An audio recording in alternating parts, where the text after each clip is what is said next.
Here is a quick look at the basic rules of fast pitch wiffle ball.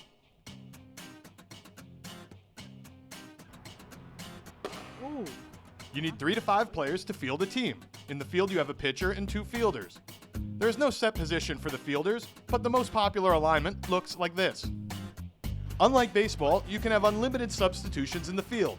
You can even have a pitcher start a game, pull him, then bring him back later to close out the game.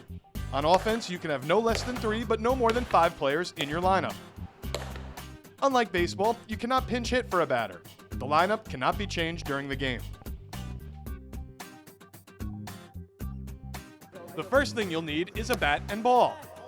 The ball is a genuine wiffle ball that you can get locally or online at excursionsjourneytohealth.com. But you will need to scuff or knife the ball to get results and velocity like this. Most fast pitch bats have a wooden handle and plastic barrel. The barrel is 2.5 inches in diameter and is generally 35 or 36 inches in length. Besides a bat and ball, the most important piece of equipment is the strike zone. The zones are 24 by 28 inches and the face of the zone is 13 inches off the ground. You will also need a backstop. The backstop is 8 feet wide by 8 feet tall, and it has 2 functions. It will keep you from chasing pitches that miss the zone, and it will also act like a first baseman, but we'll get to that a little later in the video. It is also ideal to have a fence. If you don't have one, you can pick up a few silt fences. You should also have bases.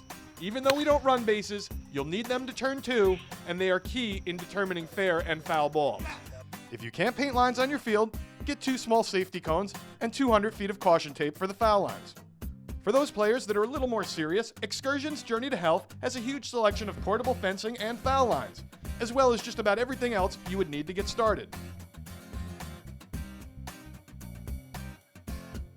85 to 95 feet down the lines is standard, and about 110 to 120 in dead center is where you want to be. The bases are 45 feet apart. The pitcher's mound is 45 feet from the back tip of home plate. The strike zone is placed 3 feet behind home plate, and the backstop is 2 feet behind the strike zone. 19 feet in front of home plate, there is a cheap line that extends from foul line to foul line. Batted balls need to pass this line in order to be in play. If the ball doesn't pass this line, it will be considered a foul ball. There's just one more thing before your field is ready. Go down each line 62 feet from the back tip of home plate and paint a line that runs parallel to the base paths. If you can't paint, this is where the cones come into play. Place the cones 62 feet down each line in foul territory. Everything inside this box is the infield. This is an important part of the game and determines how you will be able to record groundouts. For the most part, the game follows the same rules as baseball, but there are a few differences. The game is 5 innings long, played over a 22-game season. There's no base running, aside from the home run trot. To draw a walk, you'll need 5 balls instead of 4, and hit by a pitch is just a ball, unless you get hit in the face. Then you get to take your base. Since there is no base running, where you end up on base is directly related to where the ball lands. Obviously, a home run is anything hit over the fence.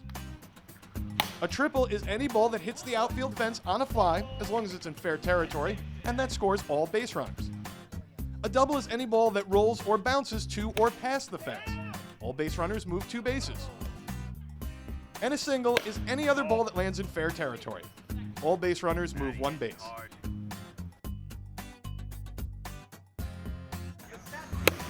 Just like baseball, if you catch a pop-up, it's an out. But groundouts and double plays are a little different. Provided a ground ball is fielded before it comes to a stop inside the infield, as marked by the infield lines or cone, the fielder then must throw the ball to the backstop. In this case, the backstop acts like a first baseman. To record an out, the fielder must throw the ball and hit the backstop or strike zone. Double plays are similar, but you will need 2 fielders and a base runner on first.